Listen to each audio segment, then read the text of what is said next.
Hello दोस्तों, आप सभी को मेरा हाथ जोड़कर नमस्कार। आज हम ऐसे लोगों की बात करेंगे जिन्होंने भारत देश, जिसको हम भारत माता कहते हैं, उसको हमेशा आघात पहुंचाया है। आज हम आज़ाद भारत में ही रहते हैं और अपने देश को माता की तरह मानते हैं, क्योंकि हमको इस देश की मिट्टी में ही जन्म मिला और इसी की रोटी खाकर अपने जीवन को अंत तक ले जाते हैं। लेकिन मुट्ठी भर लोग इस भारत माता की कोख पर लात मारते हुए आए हैं। उनको सोचना चाहिए कि अपनी माता तो केवल 9 महीने पेट में रखती है, उसका कर्ज हम कभी नहीं चुका सकते। तो फिर ये भारत माता तो हमको जन्म से लेकर मृत्यु तक अपनी कोख में पालती है, फिर क्यों हम लोग उसकी कोख पर लात मारते हैं? आप जिस भारत माता का खाते हैं उसी के टुकड़े करने के नारे लगाते हैं।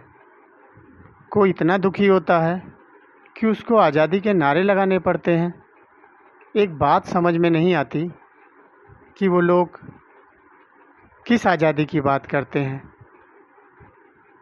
इसका मतलब आपको अपनी भारत माता से आज़ादी चाहिए, जिसने आपको आज़ादी शब्द का प्रयोग करना सिखाया, और जिस भारत माता के निवाले खाकर आप अपने पैरों पर खड़े हो आज, उसी से आज़ादी चाहिए। आप इस तरह की हिंसा करके क्यों मानवता को शर्मसार करते हो? लेकिन ध्यान रहे, जिसने भी कभी किसी भी देश की अखंडता को तोड़ने का काम किया है, वो भी मात्र चंद सत्ता या प्रसिद्धि के लिए, उसको भारत माता तो क्या, वो ईश्वर भी कभी क्षमा नहीं करता जिसको वो मानता है। जिस तरह एक परिवार में रहने वाले सभी व्यक्तियों की मांगें पूरी नहीं होती, उसी प्रकार एक देश की छत्र छाया में रहने वाले लोगों को भी ये सोचना चाहिए। और यदि आपको कोई विरोध भी है तो उसको हिंसा से परे रहकर भी किया जा सकता है। आप बेशक किसी विचार को एक समूह में एकत्र होकर उसका विरोध अहिंसात्मक तरीके से कर सकते हैं। साथ ही देश में मौन रहकर भी आप कानून के सहारे आप अपना विरोध जता सकते हैं और अपनी जायज़ मांग रख सकते हैं। ये देश आपका है, ये संविधान आपका है और इस देश के नागरिक आपके हैं। फिर क्यों इस भारत माता की धज्जियां उड़ाने में लगे हुए हो?